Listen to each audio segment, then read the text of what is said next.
Imagine this.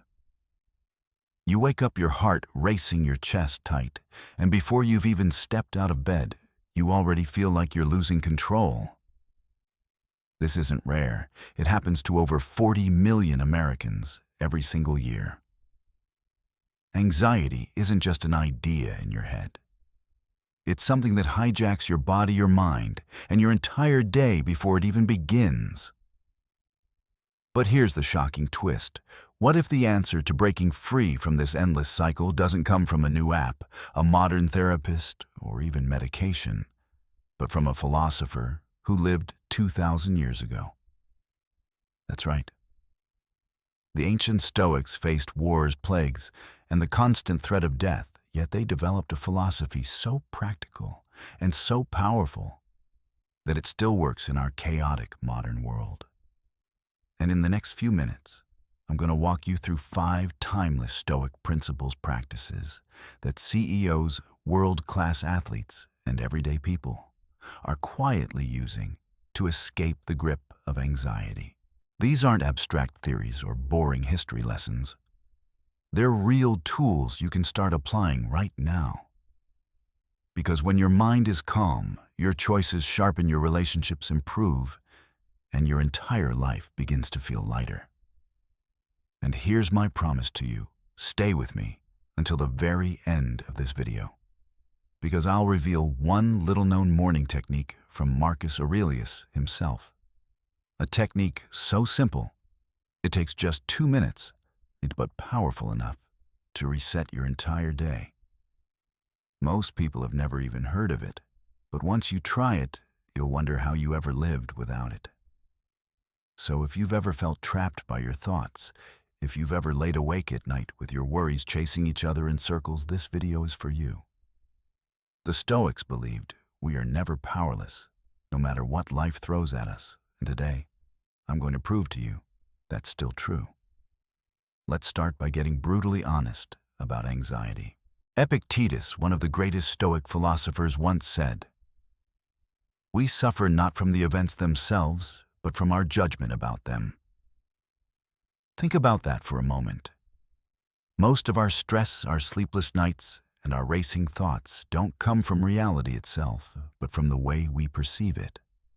And here's the part that hits hard. Almost all of our anxiety is rooted in things we cannot control. Let me give you a few everyday examples. You're stuck in traffic on your way to an important meeting. Your mind starts spiraling. I'm going to be late. My boss will be furious. What if this ruins my chances for a promotion? But tell me, can you control the traffic? No.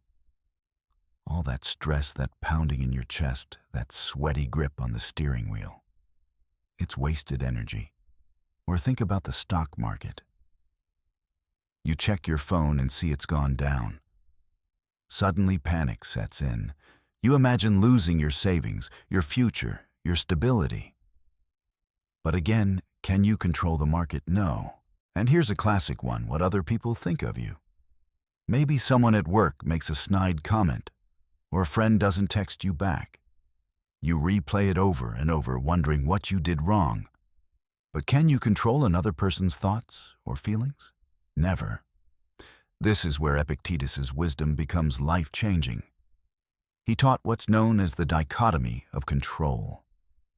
It's the simple yet profound idea that life can be divided into 2 categories, what's in our control and what isn't. And here's the hook. Anxiety thrives in the second category. It feeds on things that no amount of worrying can ever change. If you realize this, if you truly internalize it, you've already won half the battle. Here's something fascinating. Modern psychology actually backs this up. Studies show that around 90% of what we worry about either never happens or it happens in a way far less catastrophic than we imagined. 90%. That means most of the time our minds are tormenting us with ghosts, phantoms of the future that never even materialize. Imagine how much lighter your life would feel if you stopped carrying that unnecessary burden. Let me ask you a personal question. When was the last time you lost hours, maybe even days, worrying about something that ended up being completely out of your control? Maybe it was a job interview, waiting for test results, or worrying if a storm would cancel your travel plans.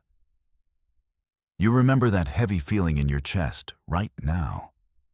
Compare it to the moment when it was finally over. Didn't you think to yourself, why did I waste so much energy on this? That realization is pure Stoicism in action.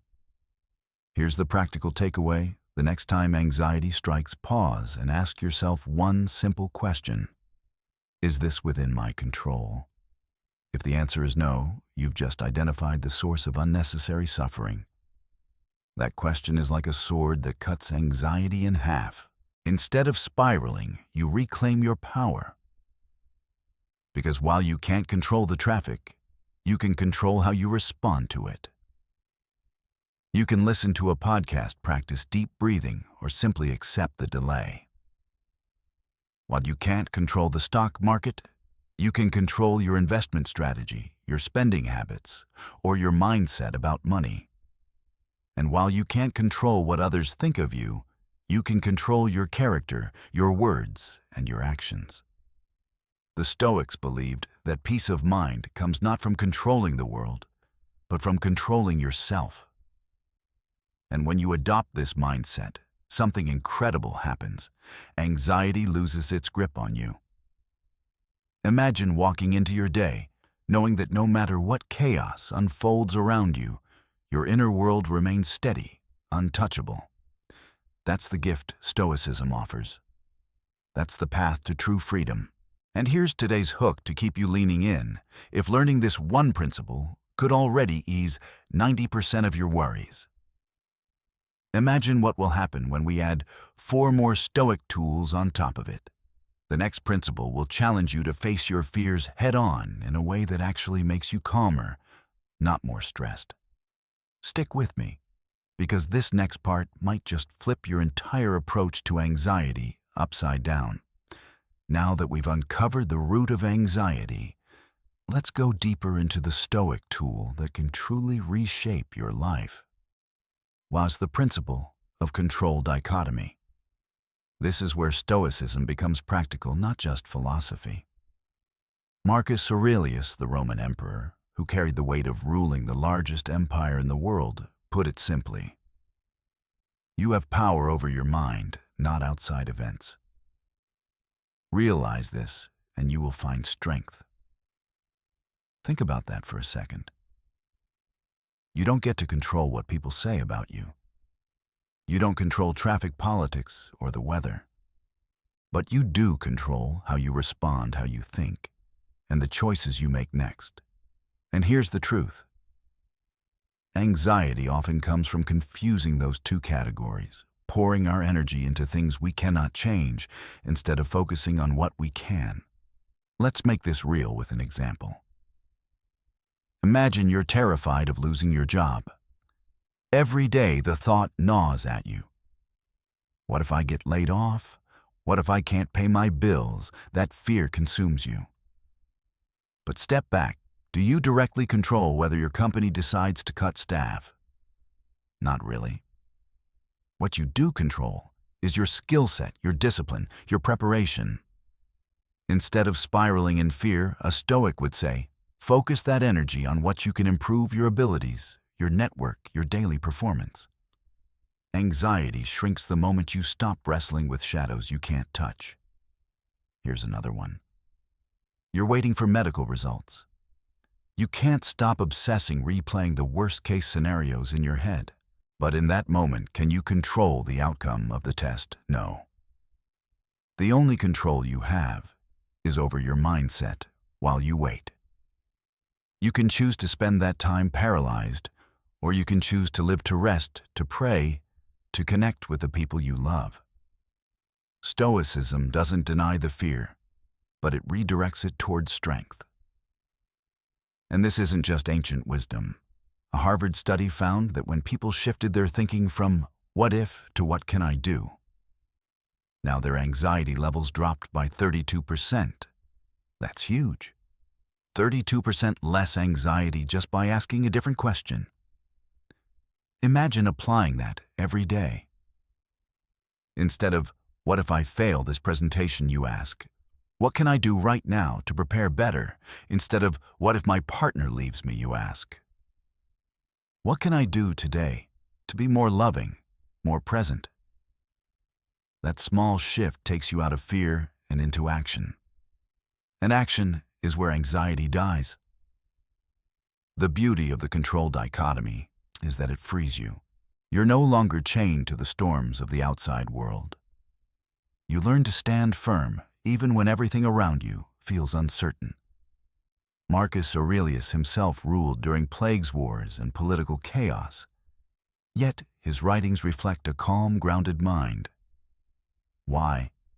Because he mastered this separation, mind versus world.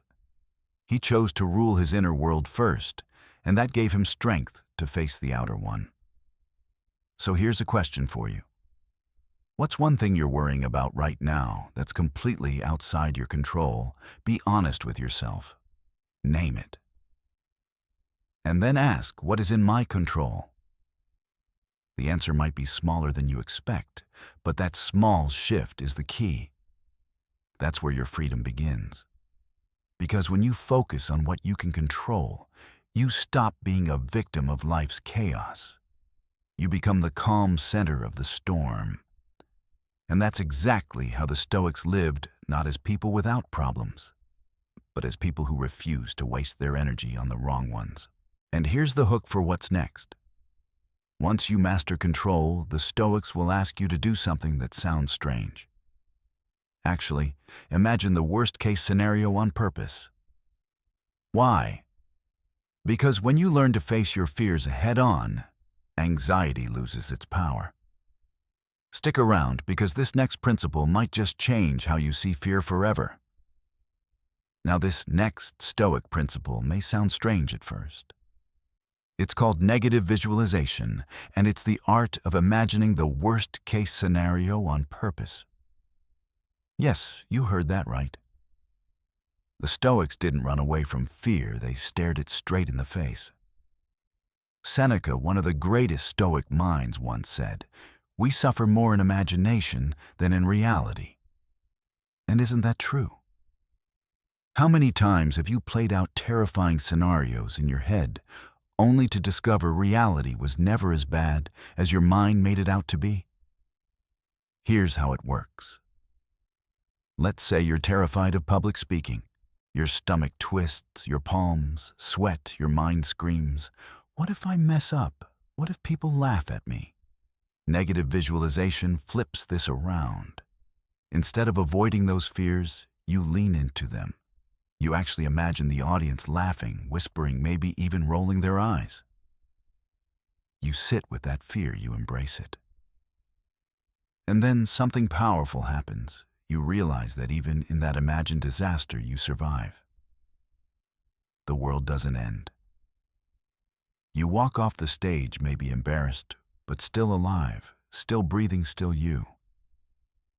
That realization steals the fear's power. It's the same with life's bigger fears.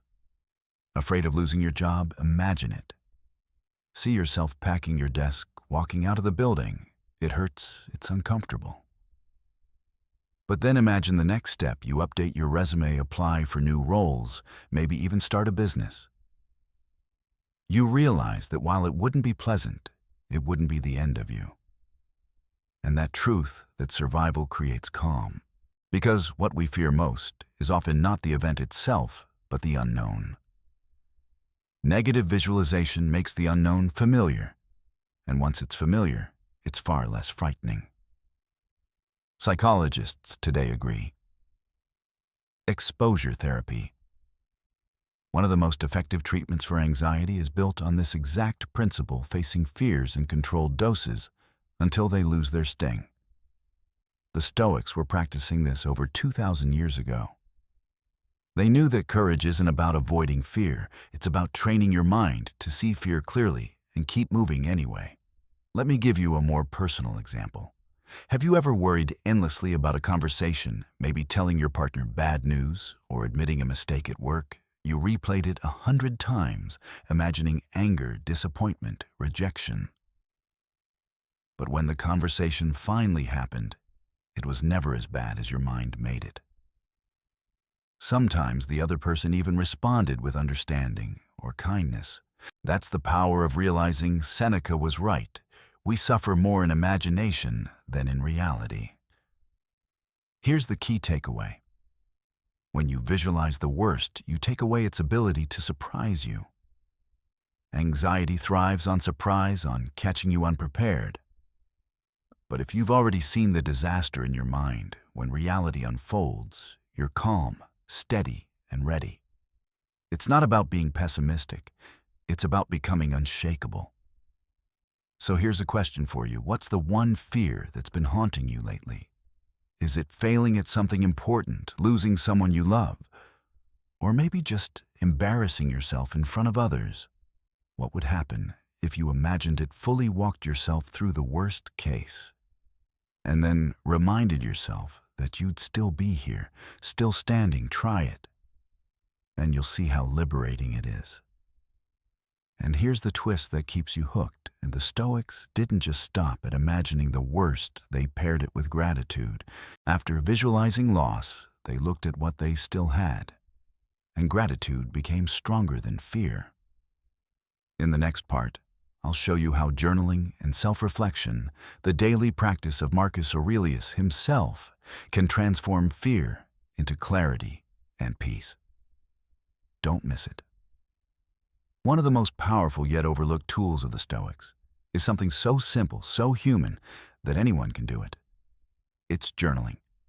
Yes, writing. Marcus Aurelius himself, the emperor of Rome, didn't write his famous meditations for an audience. He wrote them for himself. They were his private reflections, a way to sort through fear, confusion, and anxiety. Think about that. The most powerful man in the world still needed a notebook to calm his mind. And here's why journaling matters. Anxiety is like mental clutter. Thoughts keep spinning around, crashing into each other until your brain feels overloaded. But the moment you write them down, you create distance. You take the storm inside your head and put it on paper where you can actually see it, organize it, and deal with it. It's like decluttering a messy room. You instantly breathe easier. Here's a practical exercise inspired by Marcus himself. Tonight or tomorrow morning, take 5 minutes to write down your top 3 worries. Just 3. Then next to each one ask, is this in my control or not? If it's in your control, like preparing better for a meeting or making that phone call, decide on one action you can take. If it's not in your control, like whether someone likes you or whether it rains tomorrow, circle it, acknowledge it, and let it go. That simple act can cut your anxiety in half because it forces your brain to separate reality from imagination, action from paralysis. And here's the kicker: modern science backs this up.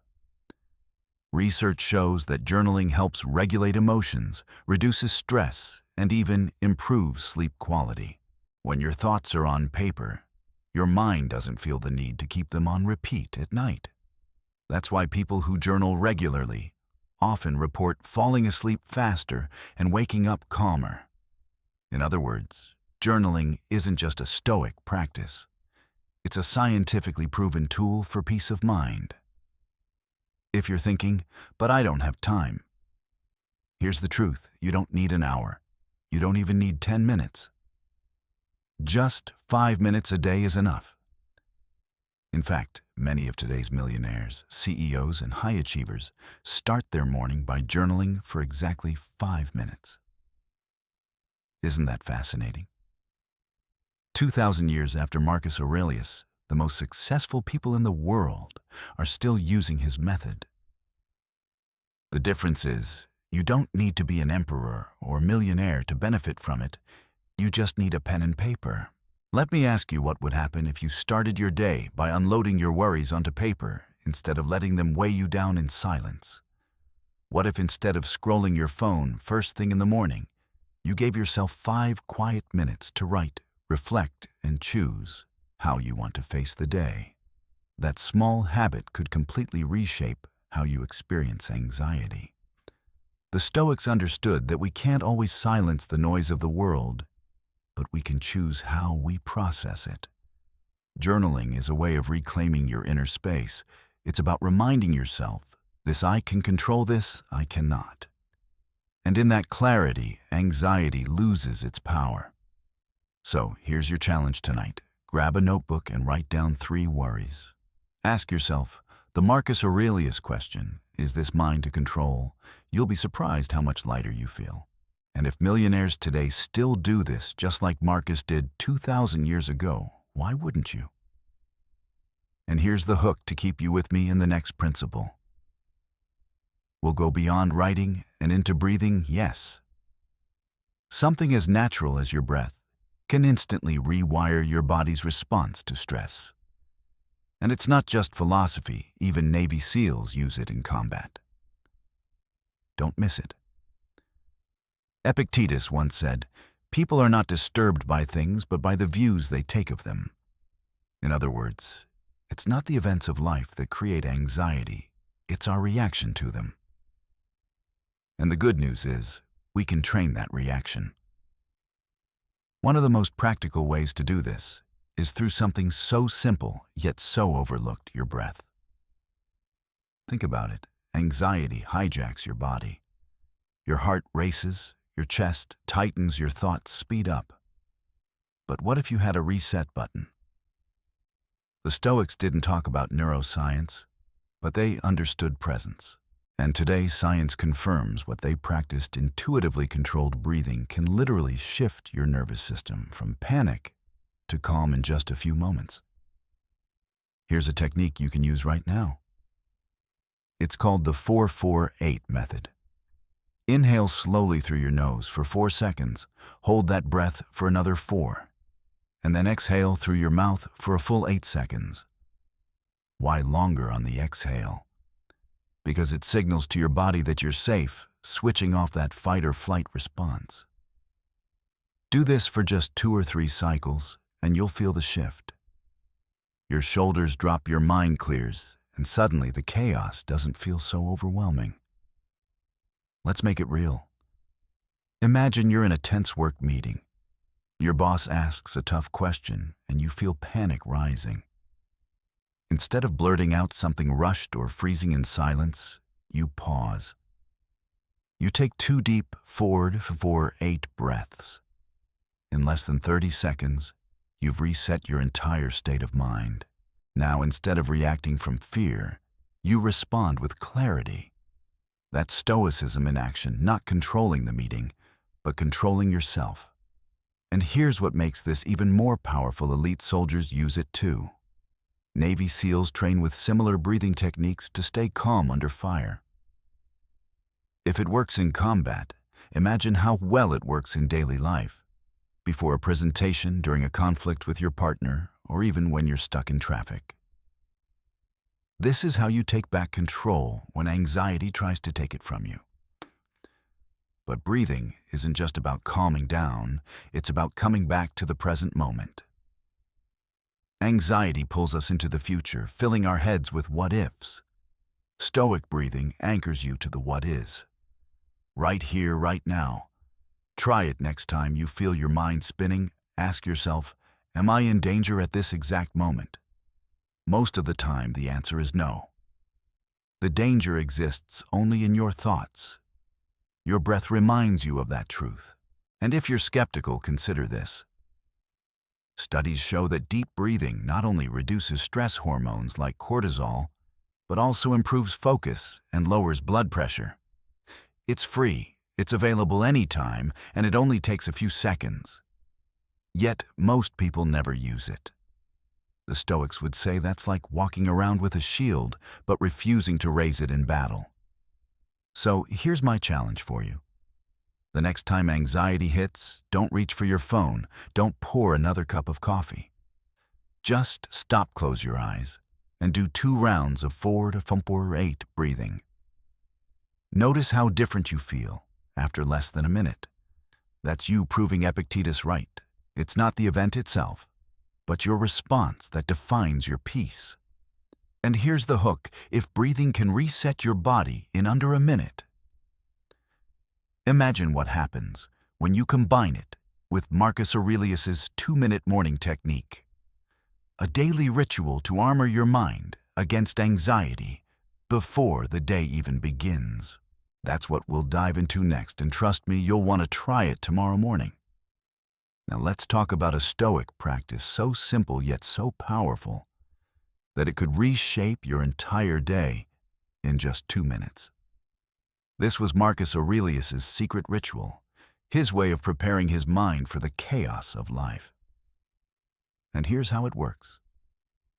Every morning, before rushing into the demands of the day, Marcus would pause and ask himself, what is the worst that could happen today? He imagined setbacks, criticism, betrayal, delays, every possible difficulty. But instead of letting that thought paralyze him, he'd responded with a simple commitment. I am ready. That one phrase turned fear into strength. He reset his mind from fear mode into action mode. Think about how most of us start the day. The alarm goes off and instantly the mind fills with worries, traffic deadlines, bills, conversations we're dreading. We stumble into the day already reactive. But Marcus's 2-minute reset flips the script. By facing the worst first, you disarm it. Anxiety loses its bite when you've already accepted that challenges will come and you've chosen to meet them head on. Here's the neuroscience behind it. When you shift from fear-based thinking to intentional action, your brain rewires itself.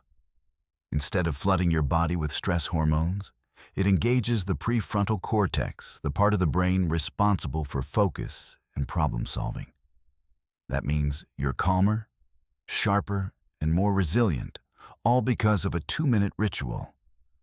And modern psychology confirms it. People who practice acceptance and pre-commitment strategies experience less stress and greater productivity throughout the day. Here's a practical example. Imagine you're dreading a big meeting. Instead of spending hours obsessing about what might go wrong, you take 2 minutes in the morning and think, okay, worst case they reject my idea or they criticize me. And if that happens, I'll survive. I'll learn. I'll improve. By rehearsing the worst, you're no longer afraid of it. You walk into that meeting grounded, confident, and ready. That's the Stoic advantage. Marcus captured this mindset perfectly when he wrote, "Accept whatever comes to you woven in the pattern of your destiny for what could more aptly fit your needs." Or in simpler terms, embrace every event as if you had chosen it yourself. That's not passive resignation, it's radical empowerment. Because when you accept life on its own terms, nothing can break you. You stop wasting energy resisting reality, and you start using that energy to respond with courage. So here's your challenge tomorrow morning. Before you grab your phone, before you check your email, give yourself 2 quiet minutes. Ask, what's the worst that could happen today? Then breathe deeply and say, I am ready. Do this for 30 days and watch what happens. Your anxiety will shrink, your confidence will grow, and you'll start every day like a Stoic warrior, prepared, steady, unshakable. And here's the hook that keeps you leaning forward. Imagine if you combine this 2-minute ritual with all the other Stoic practices we've covered: controlled dichotomy, negative visualization, journaling, and Stoic breathing. Together, they form a system that doesn't just help you cope with anxiety, it makes you stronger than it. In the final part, I'll show you how to tie it all together, and why embracing Stoicism might just be the most life-changing decision you'll ever make. Stay with me. So let's bring this all together. The Stoics gave us a blueprint for overcoming anxiety that's just as powerful today as it was 2,000 years ago. First, focus only on what you can control. Second, practice negative visualization to strip fear of its power. Third, write down your worries and separate them on paper. Fourth, use Stoic breathing to reset your body in the moment. And finally, Marcus Aurelius's 2-minute morning ritual, face the worst and declare, I am ready. These 5 tools aren't abstract philosophy. They are daily practices you can use to take back your peace of mind. Now here's your challenge. Don't just watch this video, try it. Today, write down one worry that's been weighing on you. Ask yourself honestly, is this within my control? If the answer is yes, take one small action. If it's no, let it go. Do this simple exercise and you'll feel the difference immediately. And if this video gave you value, hit that subscribe button right now so every day you get a new dose of Stoic wisdom to keep you grounded, focused, and free from unnecessary worry. Because, let's be honest, life isn't getting calmer, but you can. Finally, don't miss the next video, where we'll explore how Seneca transformed suffering into strength. It's one of the most powerful lessons in all of Stoic philosophy, and it might change the way you see your hardest moments forever. You won't want to miss it.